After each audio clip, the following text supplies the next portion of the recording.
Hi again, fourth grade families. We're going to continue with our second strategy for solving multi-digit multiplication. And as you can see, I've got our area model set here. This is the area model that you would use for a 2-digit by 1-digit multiplication problem. So for example, we have again 72 times 4. And we're trying to break this number apart so that we can at least have it end in a beautiful 0 so that it's easier to work with. So I'm going to call 72 7 tens, which is equal to 70, and 2 ones. So 72 equals 70 plus 2 times 4.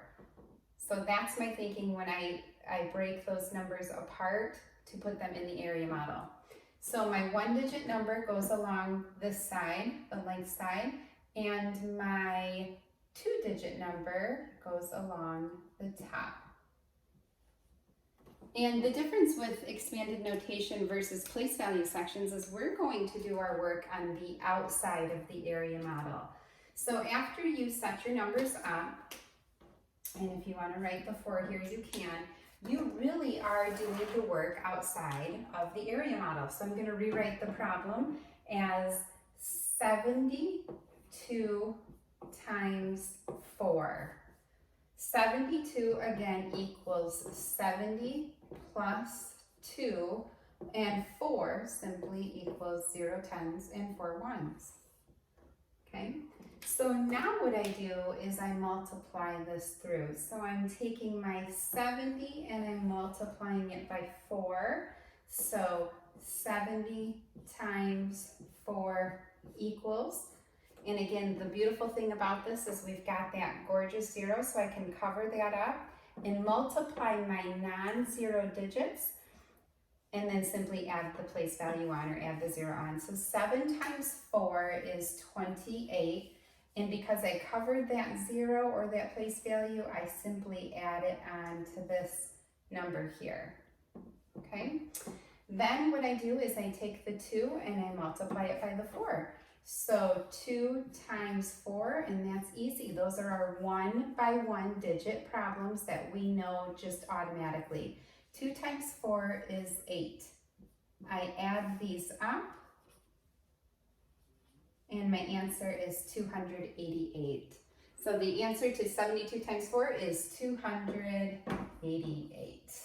Okay, moving on to the next area model here. It's a 3 by 1 model. So the problem that we're going to solve is 853 times 4. And again, I wish that this big number here had some zeros in it. That way it would be a little bit more easy for me to solve. So let's break it apart. When we solve this problem, we know that we've got 800 plus 50 plus 3 and times 4. So I'm going to take this is the hundreds place. I'm going to take that 800 and I'm going to write it on the top, plus 50 plus 4. And I'm multiplying it by the factor of 4. And if you wanted to write 850 and 4 down here, you could. So I'm going to get rid of that because that's really just for thinking purposes. So now again, my work becomes what I do on the outside. So I'm going to write this problem 853 times 4. So scooch this over just a little bit here. 853 equals 800 plus 50 plus 3, and I'm multiplying that by 4. So 4 just simply stays 4. I start here. I've got 800 times 4. So 800 times 4 equals. I'm going to multiply my non-zero digits. I'm almost again pretending as if those 2 places weren't there, the 2 zeros. But 8 times 4 equals 32. 2, and because I covered these two places when I was trying to solve 8 times 4, I have to add those back on.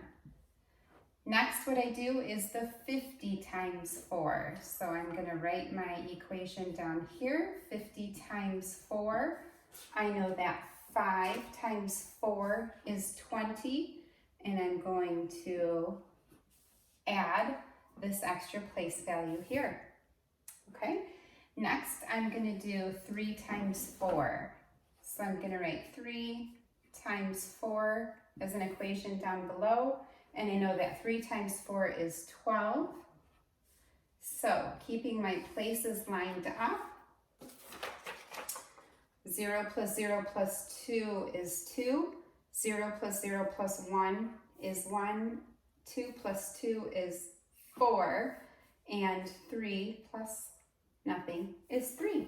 So the product to 853 times 4 is 3,412. Okay, let me erase this because we're going to need a little bit more room for this next problem. Okay, so the next problem that we are going to do is 26 times 19. Same thing, sometimes we call this a double decker. We need to set up our area model.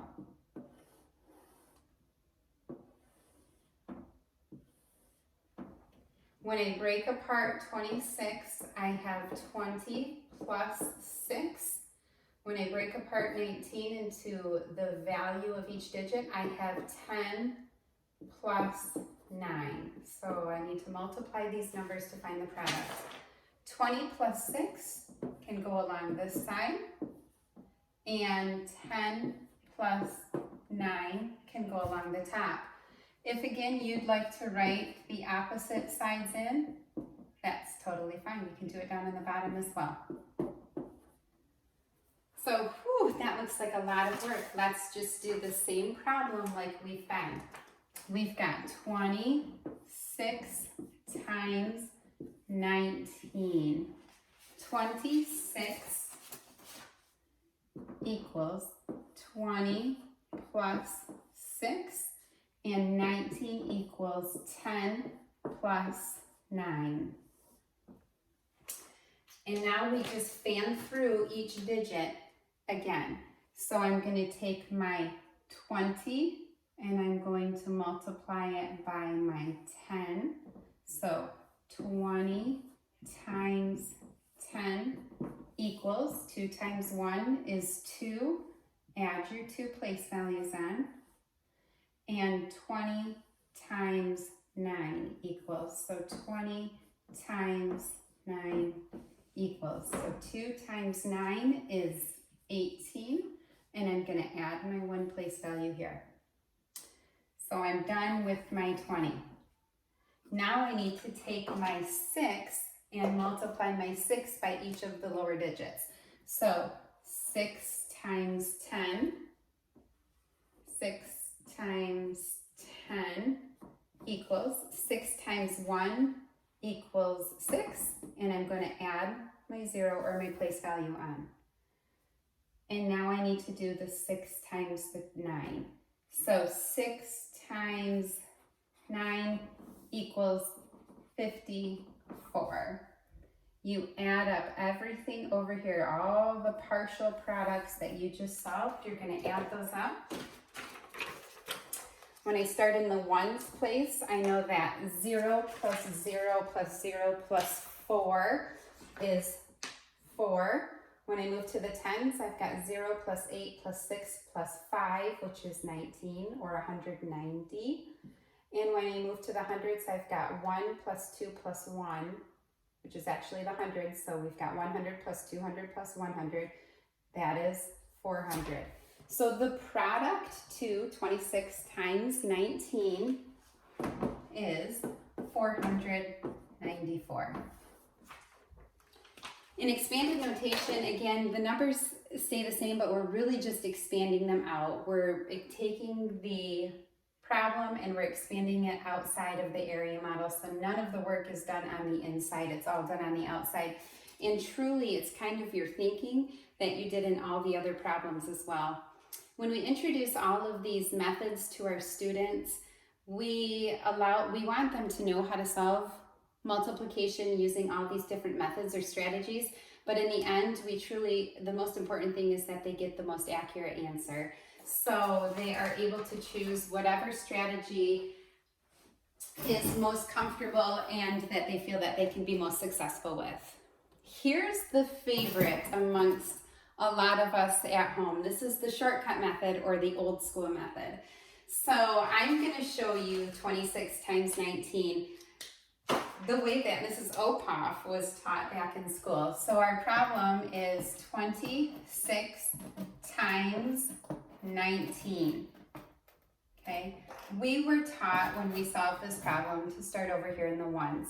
6 times 9 is 54.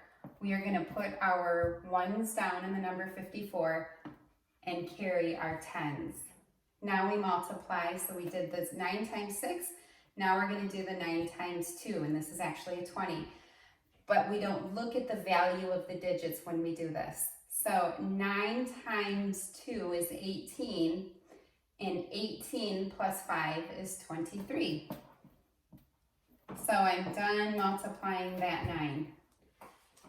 Because I'm going to the 1, but that's actually a 10, I need to recognize that place by putting a 0 down here. So now I'm just going to multiply each digit by digit again. So 1 times 6 is 6, and 1 times 2 is 2. And when I have both of those partial products solved, I'm going to add them together. So I'm going to start in the ones place, and I've got 4 plus 0 is 4, 3 plus 6 is 9, and 2 plus 2 is 4. So this is how I was taught, and this is the way that a lot of you remember.